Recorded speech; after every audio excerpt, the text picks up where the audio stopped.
And good evening, everyone. Welcome to this evening's talk, The Garden Palace and Paintings of Nagaur, organized by Sahapedia. Sahapedia is an open encyclopedic resource on the arts, cultures, and histories of India.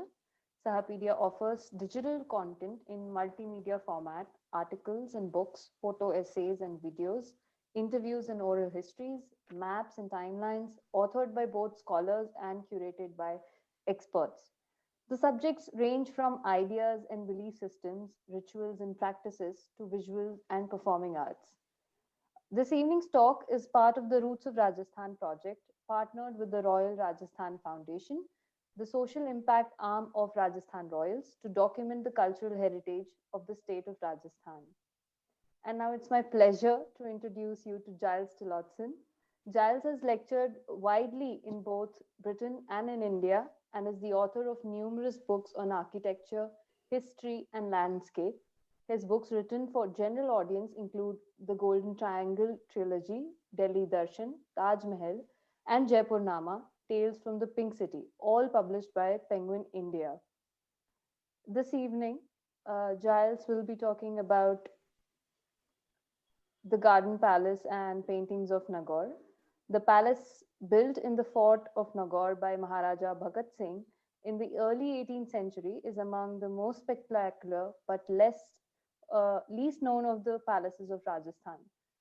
He will interpret the various parts of the palace through paintings and murals to reveal innovative combination of residence and gardens.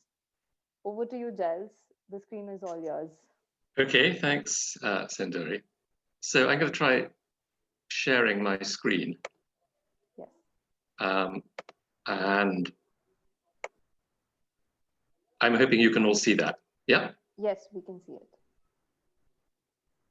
Right. Well, good evening, everybody. As Sinduri says, I'm going to be talking about the Garden Palace and some of the paintings associated with Nagaur. This is has come out of a long association I've had with the Maranga Museum Trust that regained possession of the fort of Nagaur in the 1980s, and then began a process of architectural conservation, which really came to a head. My involvement came to a head with it in around 2006, and I've been visiting, talking about it, and writing about it ever since. Now I need to find out how to progress. It worked when I tried it before. There we go. Okay. Situated to the north of Jodhpur, halfway to Bikaner, Nagaur stands plumb in the center of Rajasthan. It's a place of ancient origin. The city became, in the 12th century, one of the first strongholds of Muslim power in northern India. It's actually a center of Muslim power before the Ghurid conquest of Delhi, which gives you a kind of sense of its place in history. It was located on a major caravan route, and it was also, like Ajmer, an important center of Sufism. Clustered around a fort at its center, Nagaur contains mosques, like the one seen at this street view, tombs, and a dargah associated with this period of Muslim rule. But my presentation focuses on the magnificent garden palace built within the fort. The fort's called Ahichatra, by a Rathore Rajput ruler, Maharaja Bakhat Singh, in the early 18th century, and on two sets of paintings associated with it. So what's he doing there? Well, in 1724, Maharaja Ajit Singh of Jodhpur, who's seen in this miniature painting, worshipping the Devi, Ajit Singh was murdered. There is little doubt that his two sons, Abba Singh and Bakhat Singh, were implicated in this plot, but some sources suggest that they were encouraged by Maharaja Jai Singh of Abba and even by the Mughal Emperor Muhammad Shah. It's perfectly clear that the plot was hatched at court in Delhi, and Abba Singh, the older son of Ajit Singh, was close to Jai Singh and the emperor, and one or other of them seems to have suggested to him that it'd be a good idea if he took over, thus removing Ajit Singh.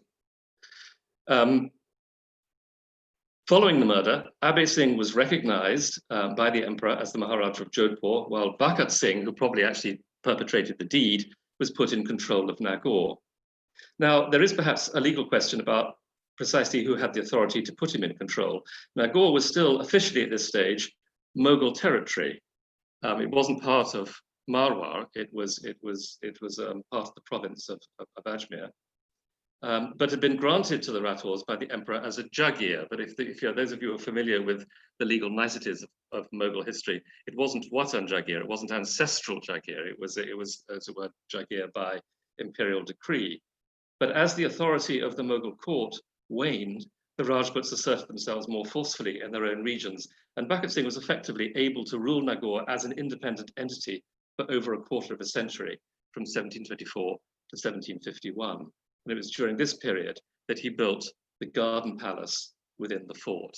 And this aerial view gives you a sense of the fort of Ahichatra and how it sits within the city of Nagaur, with some of the water bodies that serve it, supply it outside, and then the very considerable part of the fort that the palace occupies. I'm going to ask Sinduri, can you see the cursor if I sort of do that? Sinduri? Yeah. Yeah, great. Okay, thanks. Okay, so this is the main part of the palace, and obviously the fort wall, that's self-evident. It's a closer view. These photographs were taken by kite. So extensive was Bakhat Singh's rebuilding of the palaces within the fort that, apart from some exceptional buildings which date from the Mughal era, there's even one little pavilion that was built for and used by Abba in 1570. Most of what we see today can be attributed to Bakhat Singh's patronage. Recently restored, Bakhat Singh's palace in Nagaur has emerged as one of the most impressive garden palaces of its time. This photograph was taken before the conservation.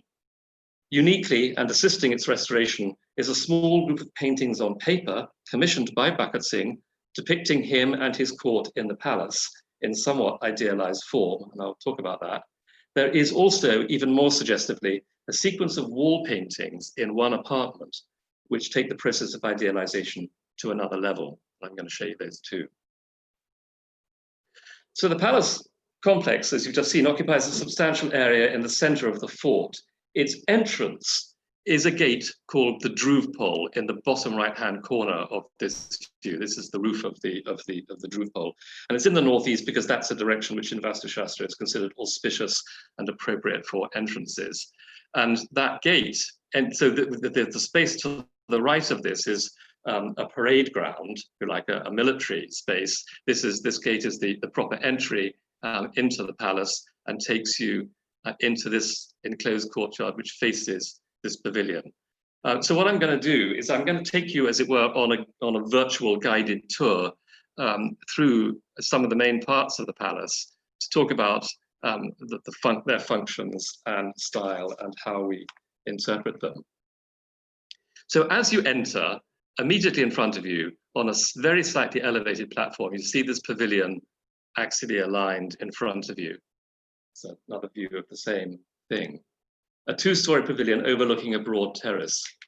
This space was probably used for public audiences, with the Maharaja seated in the upper level of the pavilion and his ministers and intermediaries on the platform at the base of the pavilion behind a small tank. The public would be assembled on the terrace under awnings or shamianas. I concede that this arrangement is not like a typical Rajput palace audience hall, which is typically known as a Sabaniwas or Darikana, and is normally a columned hall like the Daulat Khana in Jodhpur fort. An open-air scheme like this is not hugely practical in terms of acoustics, but the Maharaja's appearance in public audiences was largely symbolic. The purpose was to appear before an assembled multitude in the role of the dispenser of justice to demonstrate his accessibility, his magnificence, and more prosaically, just the fact that he was alive. Now, here I'm going to show you a painting which, first glance, looks very like what you've just seen. In fact, I think what it's doing here is it's conflating two different parts of the palace into a single view. So this series of paintings which show Bakhat Singh, there he is enthroned in his Jaroka at the upper level of this two-story pavilion.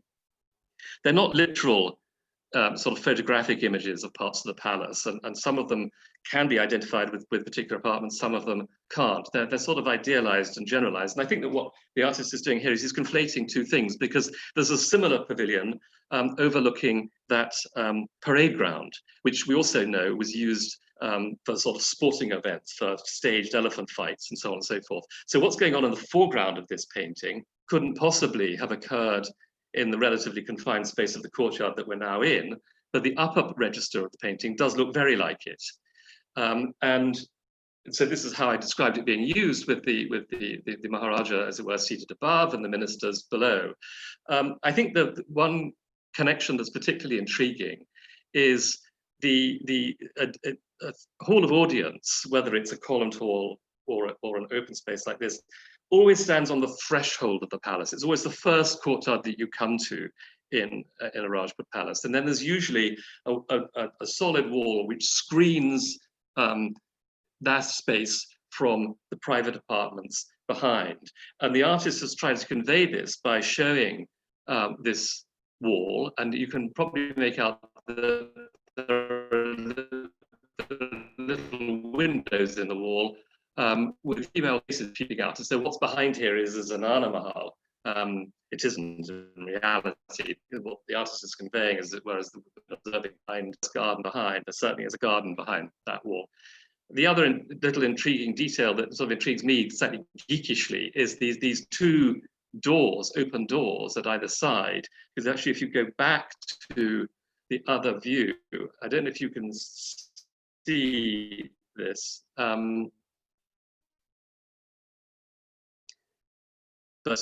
So there is a solid wall. It doesn't appear to be a door, but if you look at the far right-hand picture of that image, if you can see it, there is in fact clearly a doorway that's been blocked up. So there is some kind of memory or visual familiarity with the actual place on the part of the artist. The pavilion is flanked by a solid wall which screens the private areas that pass from public view. So both physically and visually separate from the residential area is typical of a Rajput palace audience hall. Turning to the right from here, you pass through the Rajpul, a small but ornate gate. Despite the platform for the guard on either side, I mean the sort of little chabutra type thing, this is obviously for a guard. The gate looks more ceremonial than protective with its florid ornament. Some of the details are typical of Jodhpur architecture in the reign of Bakhat Singh's father, Maharaja Ajit Singh, and are not found outside Marwar, suggesting that at least some of Bakhat Singh's architects were recruited from Jodhpur. So what I have in mind here is this type of capital. Yeah, the custard arch, of course, is found all over, by this time, all over Rajasthan, all over Mughal architecture as well. But this particular kind of capital that it springs from in the form of a sort of scroll is unique, not just to Jodhpur, it's unique to Jodhpur in the early 18th century.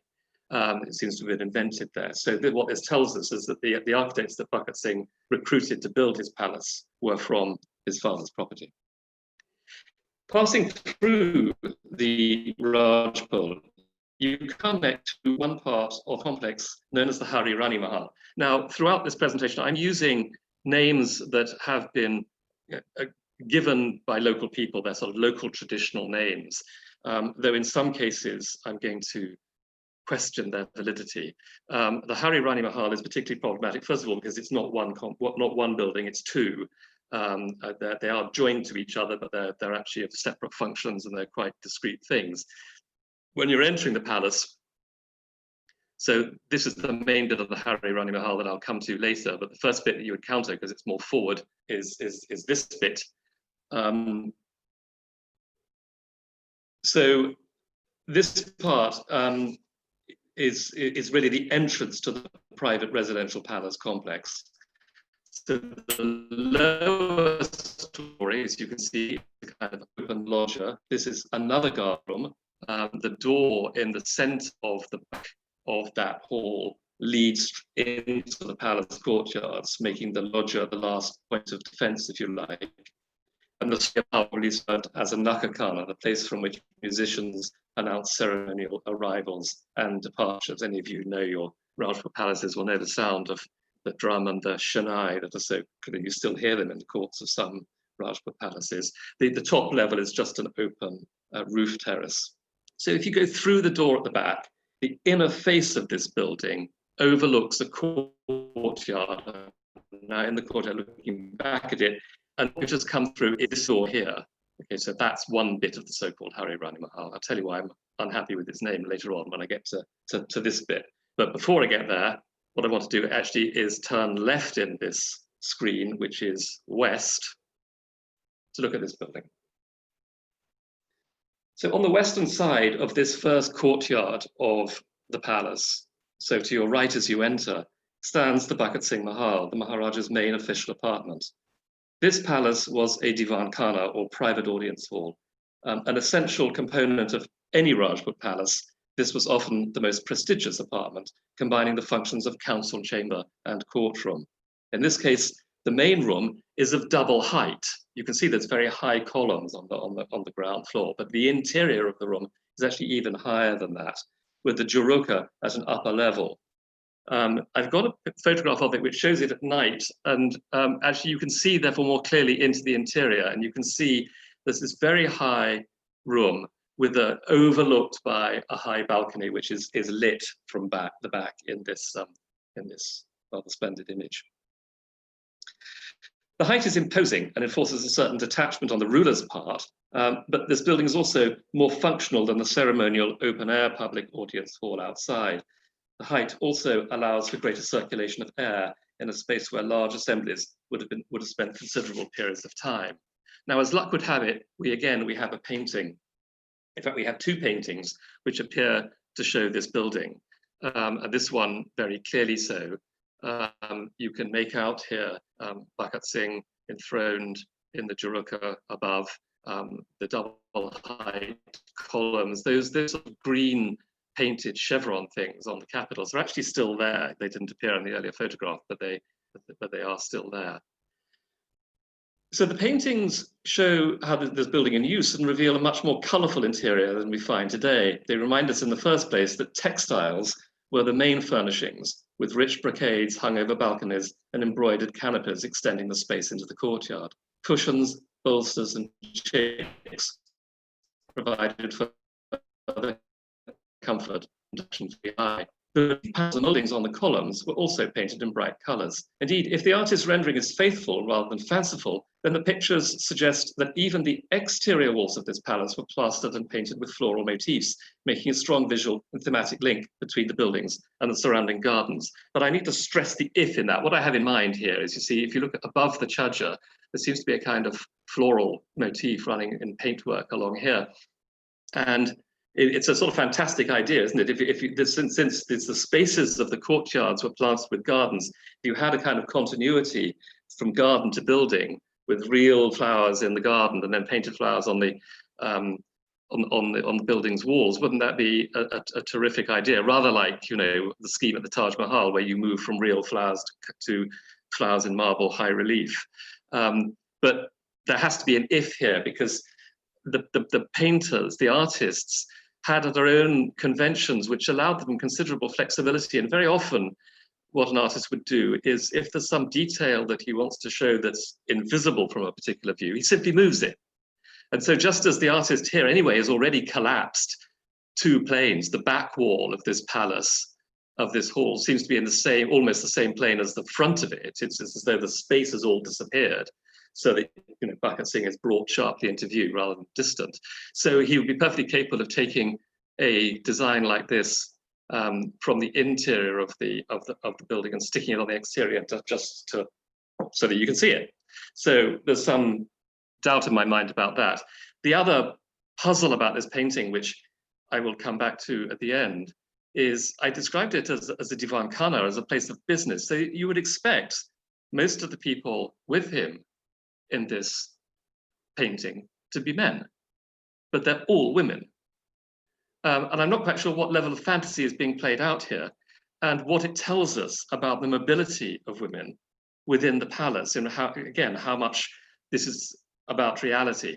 I should, again, as a note of caution, the women are for the most part musicians or guards or attendants. they're not queens. But there is another painting, which again appears to show the same building as somewhat more abstracted and idealized. But again, you've got the kind of double height bit and then the extra story on top.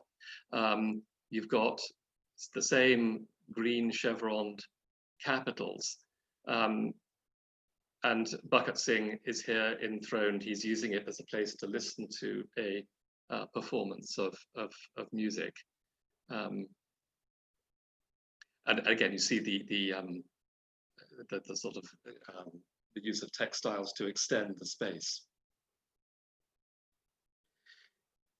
Standing at right angles to the Bakhat Singh Mahal, attached to the entrance gate, is the tower, confusingly also known as the Rani Mahal. The name might seem to identify this as the residence of a queen from Bundi or Kota, because the Bundi Kota region was known as Haraoti. So Rani Mahal seems to mean the palace of the queen of the Bundi queen. But I'm quite sure it's a misnomer. While it was not unknown for favored or senior wives to be assigned special accommodation in Rajput palaces, this would be provided within the confines of the Zanana, a secluded area, and certainly not in such an exposed position as this. The height and location of this building identified as the private apartment of the Maharaja. Okay, we're going to climb that staircase and go in through that door in the middle of this building into this room. The wall paintings in both of the upper two levels of this palace depict women worshipping and playing in gardens and being palace attendants. But while these give the rooms a feminine theme, the paintings were probably intended for a male viewer. Such decoration is consistent with other private male apartments of the period and region, such as some of you may know the Gaj Mahal in Junagadh, in the old fort in Bikaner.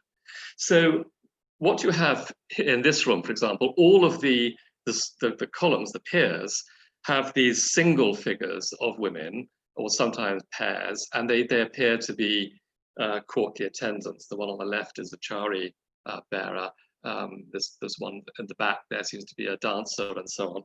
And then there are the larger pictures, which are under the cusped arches, these larger panels above eye level, under the arches. And every single one of them has a painting. The mood is languid and sensual. Like voyeurs, we glimpse women gathering fruit and collecting water by a riverbank, carrying oblations to a shrine or trays of food to a feast,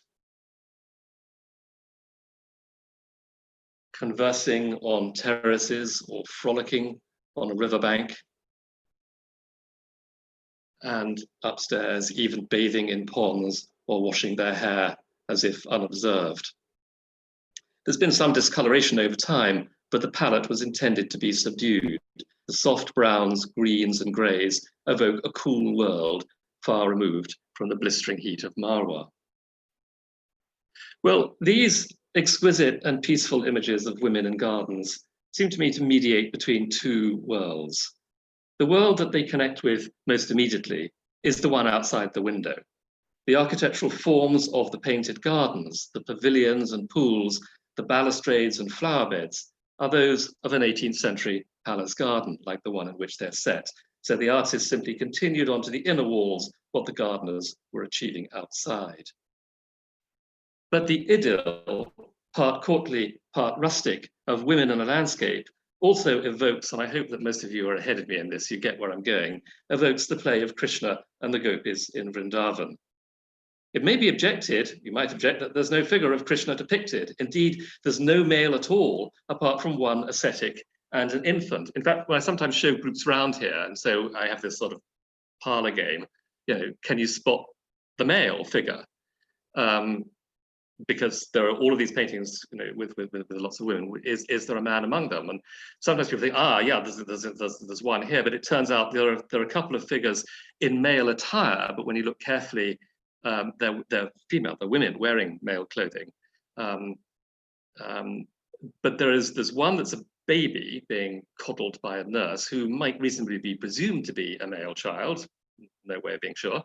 And then there's an ascetic who's performing an austerity. He's obviously taken a vow to remain standing because he's kind of supporting himself on a cradle attached to a tree. So the two, well, one possible, one undoubted male figure, what they have in common, of course, is that they present no kind of challenge to the women's chastity. So I think the point is surely that the male who takes the place of Krishna and enjoys the company of all these women is the viewer of the paintings, the patron, Bakhat Singh. And this is another reason why the building is more accurately identified as his private apartment rather than that of one of his queens. The Arbor Mahal, standing to the east on the far side, so I've gone back into the courtyard and I've now got the Bakhat Singh Mahal behind me, looking the other way. On the far side of a large rectangular pool is the third of Bakhat Singh's main palaces, connected with the other two by a long gallery that you see on the left of the screen that fringes the pool. It serves a different purpose. Neither a residence nor a council hall, it's a place for relaxation and leisure. The palace's name is Arbor, but it doesn't mean dawn. It's derived from Arbor Hawa, meaning water and wind. It's a reference to the response to the climate. And when you go inside, you see why. It has water channels running across the floor. It has pools inside the building and so on. It has a very high double height central hall to allow the circulation of the warm air and the warm air to escape through high windows. These three buildings together that I've talked about, with their connecting courtyards and pools, would be sufficient to constitute a traditional Mardana of a Rajput palace. But Bakhat Singh did not stop there. Abutting this group to the south is a much larger scheme that includes the Baradari. So the Baradari is this square flat roof building here. And all of what is associated with it. So the Baradari itself stands in a large courtyard, and then I'm going to come later to, but you can see it more clearly here. Behind it, this is a water tank. This is an immense water tank with a sort of little towered Jal Mahal or water pavilion standing in the middle. And so it's a three-part scheme. You've got the tank with the Jal Mahal, you've got the Baradari on its terrace, and then over here you can just make out this is part of a charbagh, and all of this it joins up with the rest of the palace in a way that I'll show you in another picture. But let's focus on the Baradari. Nominally, elaborate compositions. This Baradari has 5 arches on each side and numerous additional columns and arches within to support the ceiling. It occupies the end of a large open terrace. Its proportions and the grandeur of its setting make it reminiscent of a Mughal audience hall, but it's unlikely that it was meant for that function. As we've already seen, the Bakhat Singh Mahal, placed close to the entrance of the palace, served that purpose admirably here. The more distant Baradari is again a pleasure palace, less confined than the enclosed Abba Mahal, and so better suited to an enjoyment of the cooler months of the year. So this is looking at it from the main palace courtyard. Again, I'm going to go behind it. On its south side, it overlooks that large water tank I showed you from the air, with a central island pavilion or Jal Mahal. This again points to the use of the space for relaxation, since Jal Mahals are associated with escape or leisure. I'll say more about that shortly, but here is another of these paintings which shows Bakhat Singh boating on an artificial tank, again, an entirely feminine company. So if he ever put into practice this little fantasy, and presumably it would have been in this tank because it's the only water body sufficiently large for this kind of activity. On the northern side, a regular charbagh occupies the space between the terrace and the rectangular pool in front of the Arbor Mahal. So I've now, you can figure out the Jal Mahal with its huge tank is now right in the back of this photograph, with the Baradari here. This is its terrace, and here, somewhat foreshortened, is the charbagh, and then this is the pool that's in front of the Abba Mahal, which is out of the picture to the left. Perched on the rim of the pool, overlooking the charbagh, are two pavilions known as Sawan and Badon, which of course are the names of the monsoon months, whose exaggeratedly drooping curved eaves seem to suggest the idea of falling rain. I mean, this is an idea some of you maybe aware had already been tried out in the Red Fort in the Lal Killa in Delhi in Shah Jahan's time. So it's a sort of crib of that, except that it's even more arresting, I think, to see the idea of this bent roof as if it's groaning under the weight of, or collapsing under the weight of the monsoon showers of Bengal, transported to the desert of Rajasthan, is a very kind of arresting vision. So it is indeed, I'll come back to that point in a second though. It's possible that all of what I've just been talking about in the last 5 minutes is a second phase of building after the construction of Bakhat Singh's 3 main palaces. It certainly has a profound effect on the geometry and the meaning of the original design. So the Rani Mahal, which is here, the Bakhat Singh Mahal here, and the Arbor Mahal here, they're all sort of connected on this east-west axis with a courtyard and a pool and a gallery. But the Baradari and the tank and the large charbagh together open up a new southern axis coming out, lost my cursor, this way, that connects with the first, but is even larger in scale. It's disproportionate. It's an extension that is larger than the core to which it's attached. It also changes the character of the palace by including much more open air space and putting a greater emphasis on pleasure, on water and gardens. Gardens were normally considered an alternative to the palace, a place of refuge, but here the palace has turned into a garden. The paradox of this achievement will be apparent to anyone who's experienced the climate of Nagaur. Water and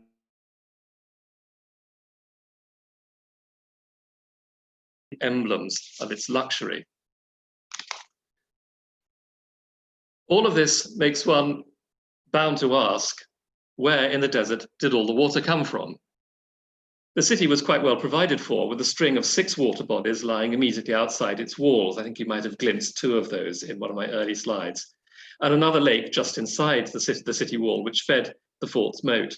Inside the fort itself, the main water sources were 3 wells, which could draw water from the moat as well as groundwater. The largest is contained within the extended 9th bastion. This is a bauli or step well, where in addition to the vertical shaft, there is a flight of steps descending through 5 successive stories down to the water level. So in this view, again taken with a kite, this side of the wall here is the interior of the fort. Here's the fort wall. And this is the extended 9th bastion, which contains the bauli. The wells were connected to the palaces and their gardens by a network of open channels and covered pipes. Recent excavation has revealed over 1,000 meters of channels still in place and connections with a number of overhead tanks strategically placed throughout the complex. The running streams and fountains of the charbaghs were fed from these tanks. The larger water bodies, such as the tanks by the Baradari and the Abba Mahal, would in addition have been able to retain water surface during the monsoon. By comparison with other parts of the palace, the women's quarter of the Zanana Mahal, known as Ranwas, which also dates from Bakhat Singh's time, was somewhat dry and dusty. So this is the main courtyard of the Zanana Mahal, consisting of a series of havelis around a shared central courtyard. This is also part of the Zanana Mahal, backing onto the Bakhat Singh Mahal and the courtyard of the Madana. There were no water features in its central courtyard originally, and probably not even a garden. Preliminary excavation in 2006, we had a sort of conference on the site in 2006 talking about the likely form of the gardens. At my suggestion, actually, we did a little bit of digging to reveal a few inches below the surface a stone paving that was originally in this Zanana courtyard, making it comparable to similar Zanana courtyards in Udaipur and Jaipur. The extent to which women had access to other parts of the palace remains, as I say, a matter of some conjecture. Generally, in Rajput palaces, the division between Mardana and Zanana was a firm one, and the seclusion of women was absolute. The paintings from the time of Bakhat Singh show women present in the buildings and courtyards of the Mardana, but close inspection suggests that these were mostly servants or professional musicians, not queens. So here, in this very idealized view, I can't associate it with a particular space in the palace. The architecture is similar. Architectural style is similar. Bakhat Singh is in throne on a gadi under a canopy. The other male is his son, Vijay Singh. Everybody else is either a guard or a servant attendant or a performing musician, with the possible exception of this slightly lonely and forlorn-looking lady sitting on her own in a little pavilion here. So it's a bit of an open question as to whether some of the women were able to share the garden spaces with Bakhat Singh, as his paintings would seem to indicate, but contrary to normal practice. So where does this remarkable creation, this garden palace, stand in relation to other palaces in the region? Locating a pleasure palace in water was an idea that can be traced back to some of the oldest surviving Rajput palaces in Chittor. So this is a view of the so-called Palace of Padmini in Chittor. Now, let's leave aside for a moment the unverified association with Padmini, never mind the whole controversial question of whether Padmini is a self-historical figure. I don't myself think that this dates from 1300. In fact, the building that you see today is a 19th century restoration. We know that the building was substantially rebuilt in 1880 because there's a record of it happening. But there is a drawing of it pre-restoration. So even if we take the worst case scenario and we say, well, actually it's got nothing to do with Padmini, but it's a 15th century building, we know then the one thing we can infer from this firmly is the idea of a water pavilion, of a Jal Mahal place, of a little palace pavilion in water in a lake, was something that already existed in Chittor in the 15th century. The Jal Mahal as a place of retreat had been reinvigorated in Udaipur, this obviously in Jagmandir of the 17th century, built by Jagat Singh, of the Rana Jagat Singh, and most recently in Jaipur. The Jal Mahal in Jaipur dates from the 1730s, so just about the time that Bakhat Singh is getting going. So that theme that he's one of the threads that he's drawing on, the association of palaces and water. The Charbagh too has an established history in the region, including the little-known garden at Sursagar in Jodhpur, built in the 17th century by Maharaja Jaswant Singh I. So the painting is actually early 19th century and shows a later Maharaja of Jodhpur using this garden.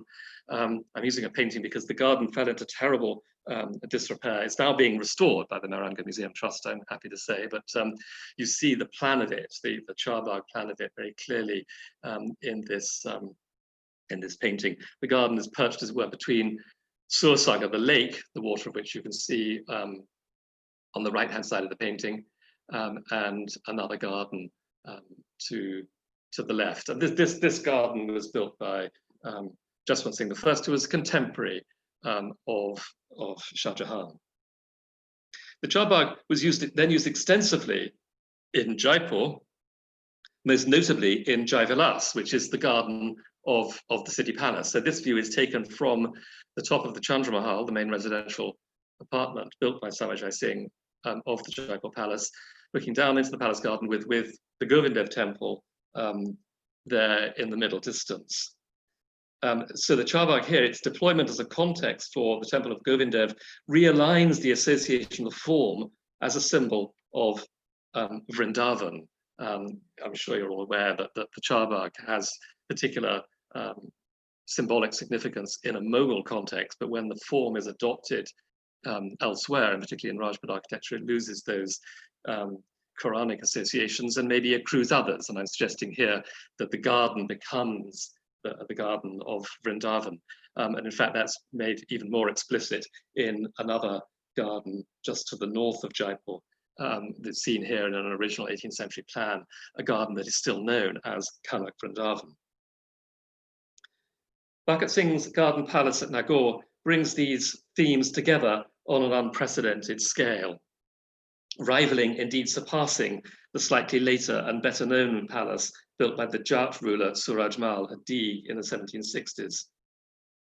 Nagaur's restoration by the Maranga Museum Trust under the guardianship of Maharaja Bakhat Singh II of Jodhpur returns it from obscurity to a position of prominence, redrawing our understanding of the development of Rajput courtly architecture. Thank you very much for your attention. I'm going to stop sharing so that we can all see each other again. And Sinduri, if you could unmute and come back and moderate. Hi, thank you. Okay, I think I'm still in Nagaur. Thank you. Goodbye. I would request the audience. I'm happy to members, take questions if any of you have any. Yeah. You could either unmute yourself and ask the questions directly, or put your questions in the chat box.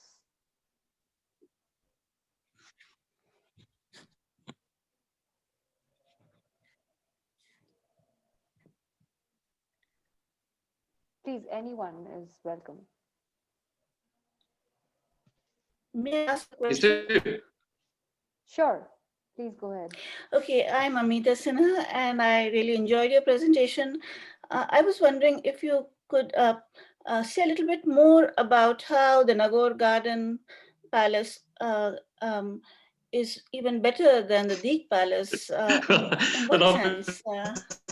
It's nice to see you. I last saw you in Nagaur, we were sitting to each other at one point. Okay, so I'm being a little partial. I think that the Deek Palace is wonderful. Of course, it's terrific and architecturally splendid. But the idea is essentially quite simple. It's a very expanded charbagh between two water tanks, between two tanks. This has a more interesting kind of variety and flow of space. So I think it's on that basis that I'd say to achieve it in the desert is also just outstanding. Yes. I think so. I think that's really the basis of my claim. Okay, wonderful. Thank you.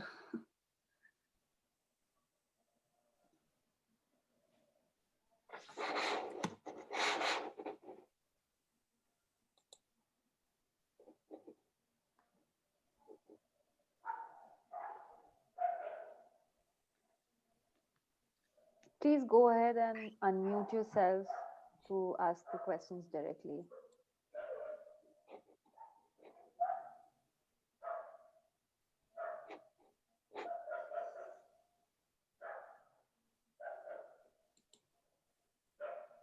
We have a question from Bindu Lal. She asks, is there enough water to restore the tanks and pools now and fill them?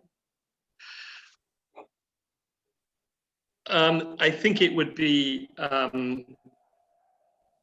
sort of conspicuously wasteful to do so. I mean, one or two of the fountains have been made functioning again, and so on special events, the fountains are played, but without the resources of Bakhat Singh, it would be very conspicuous assumption to have them all the time.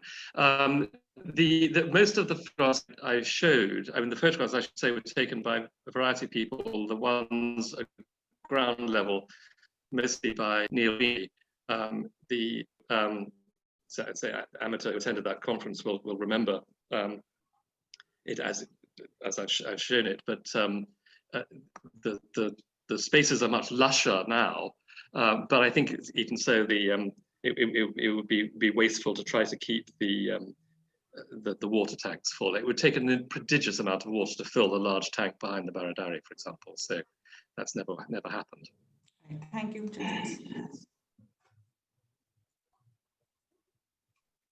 Sorry, somebody's asking about paintings. whether they're one artist or various. So secondly, I've never seen so many water tanks inside one palace. Well, indeed, that's sort of my case, really, my argument. This is a question from somebody called Akshay Agarwal. So the paintings on paper relating to Nagaur were rediscovered while people working for the trust were preparing for an exhibition which went to London and the US, called Garden and Cosmos, and they've been written about extensively by Deborah Diamond. So I think they are by several hands, yes, not by one artist, but the fullest account of those paintings on paper is by Deborah Diamond in the publication Garden and Cosmos. So I refer you to that.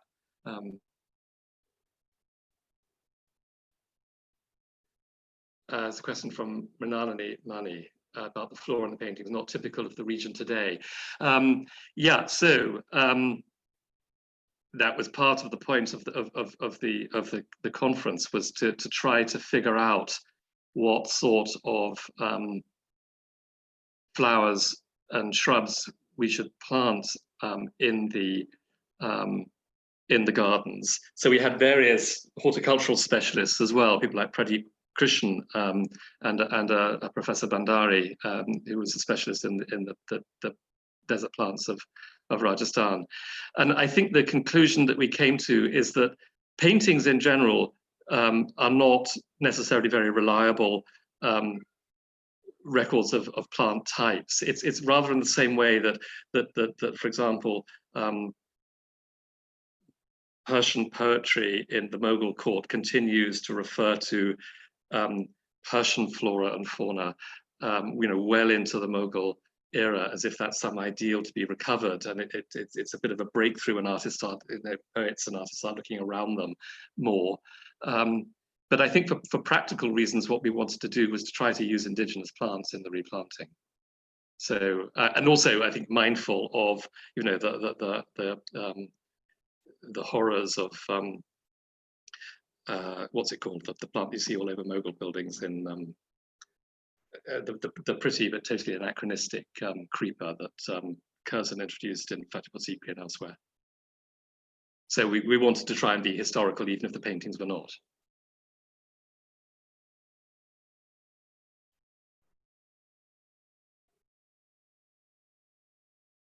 Yeah, someone's asking about the color scheme in the paintings. I'm curious about the architectural color schemes reflect the previous color of the architectural surfaces. I was particularly struck by the purple pinks on the walls. Inconclusive, in the sense we haven't got enough of the pigment remaining on exterior walls to be sure that the wall that you may have in mind behind in the first courtyard, I think probably was always a plastered wall and therefore likely coloured, but I can't tell you what colour. And again, I suspect that the conventions of painting are much freer. They're much less, primarily as an architectural historian, I wish that artists had, regarded themselves as documenters, for the benefit of future historians like me, but they're not. They're creative artists who go with a colour scheme that suits their own palette. Do the paintings belong to any particular style? They're typical of Rajput court painting of this area, of the sort of Jodhpur region of the period. There are a number of similar style paintings produced at the court of the elder brother of Rani.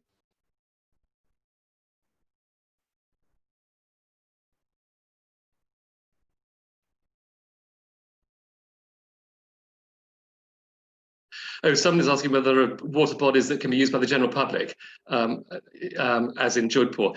Yes, I mean, obviously, so that what I've shown you, I've barely been outside the walls of the fort in this presentation, but as I say, within the city, there's a public tank, and then outside the city itself is walled, and outside it there are several other ones. There's a very large one near the Durga. So those were for the public to use.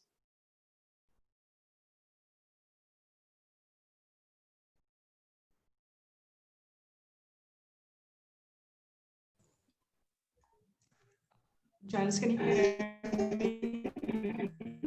Yeah. I just wanted to ask you that was the palace complex, what was it, large house, soldiers or sort of means or in workshops, was staff accommodation inside, and how many people do you think lived in there? It would have had a palace guard, so that the area in the early photographs, there's a space,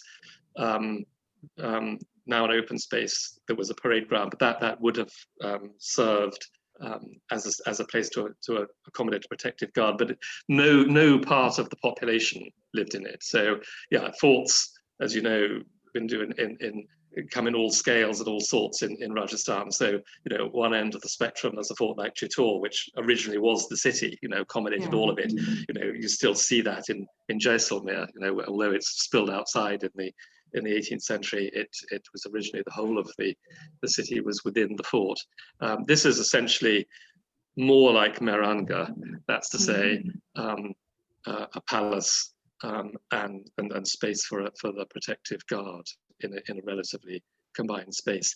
I should explain that so obviously, although what Bakhat Singh built occupies most of the space, it has a much longer history. I mean, the going back, well, to the 12th century, and also to in the 15th century, when the place was controlled by a Khan dynasty. But it was much of the earlier buildings were destroyed by Maldev, a leader from Jodhpur, who took it for a while. He lost it to the Mughals, and then the Mughals Mughal governors did build buildings in it. So there is there's a little pavilion associated with Akbar, who we know stayed in Nagaur in the fort in 1570. And there's a sort of Shah Jahan era palace wing as well. And part of what Bakhat Singh does, I think quite cleverly, is he incorporates some of those earlier buildings into his larger scheme. But a lot of the earlier stuff had been destroyed. Thank you.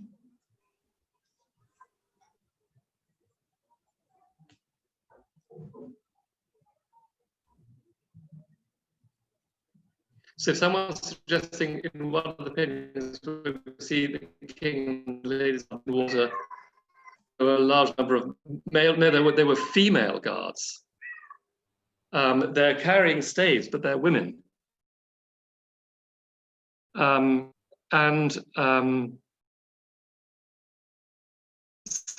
I mean, obviously, you have to try and find here.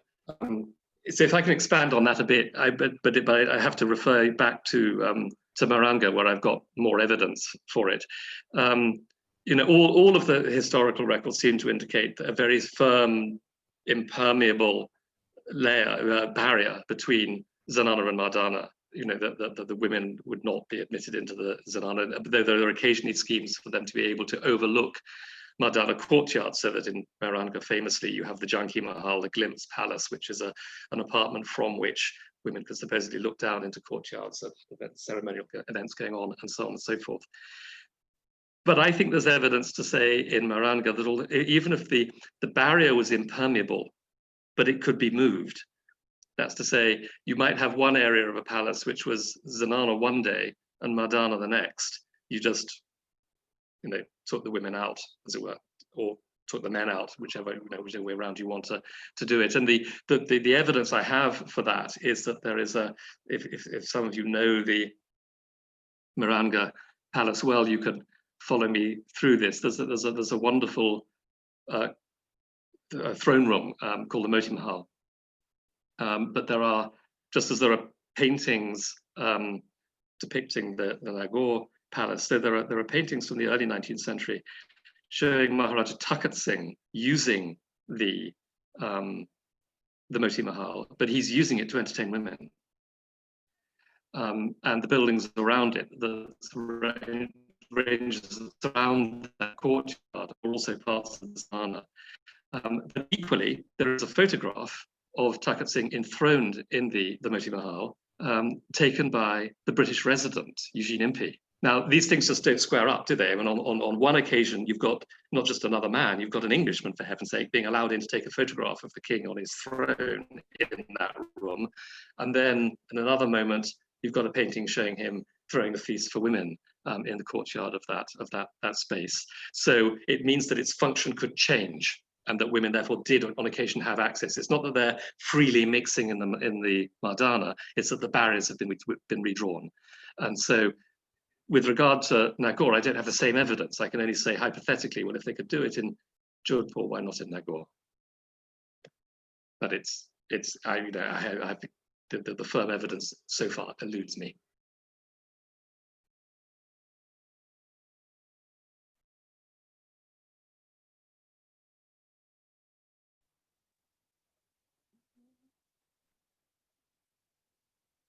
I have a question meanwhile.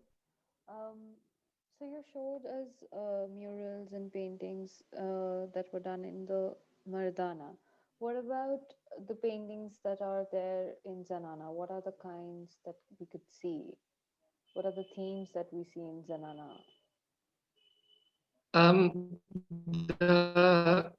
Which ones are you thinking of, Bindu? Because you know the site. There aren't any murals.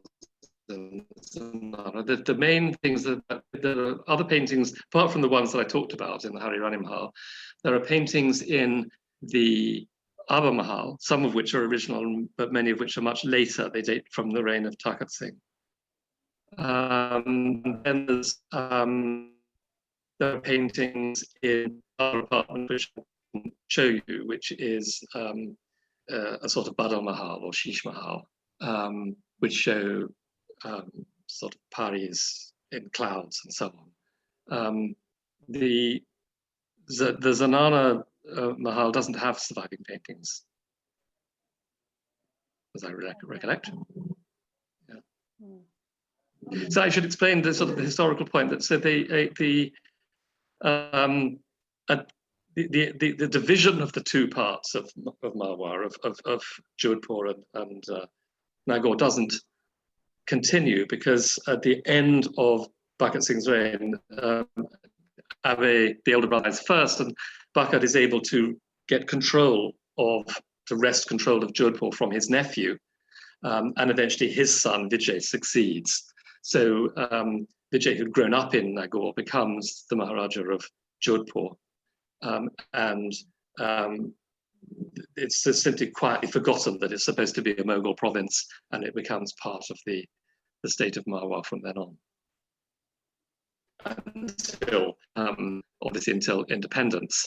And what happened then was that the fort was, as it were, commandeered to be by the government of Rajasthan, and was used partly by the office of the local collector, and partly as a base for the border security force, because we're quite close to the international border.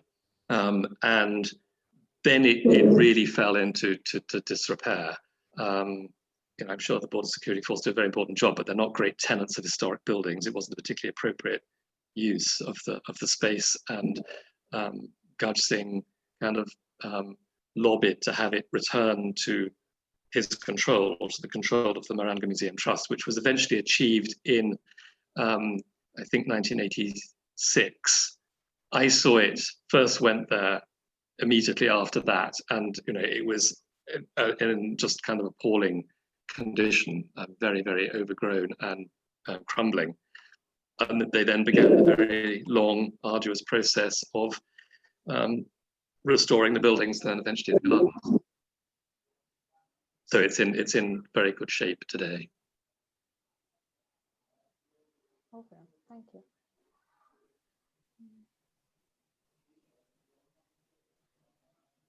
So somebody's asked, would you say the architecture is such that the Mardana, and only the Mardana, allows easy glimpses into the Zanana? Yes, absolutely.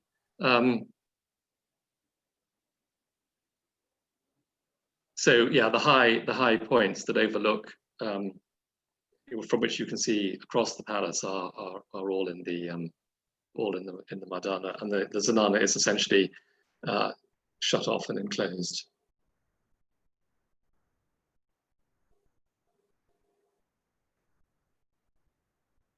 There's a historical question that the questioner might know more than me. Kritika Ware says, is there any record of previous restoration of wall paintings in the Arbor Mahal? I wasn't aware of any. The conservation of the wall paintings is something that's been undertaken by the Rani Mahal, and in the Sheesh Mahal is something that's been undertaken by a special unit of the Courtauld Institute, and the ongoing work is funded by the Leon Levy Foundation. But if the questioner has more information than me about earlier restorations, then would like to share it.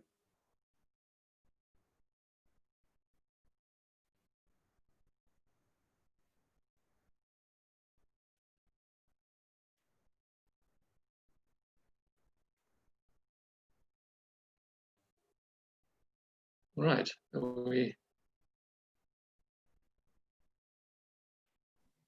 run out of questions? I think we're out of questions. Yeah. Okay, well, thank you everybody for tuning in. Actually, as soon as we're allowed to move properly, if you haven't seen Nagaur, it is really a very spectacular site. I would encourage everybody to go and visit it. And because Ranwas has been turned into a sort of a small hotel, you can even stay in it, which is terrific to do. I mean, really a wonderful space to stay in.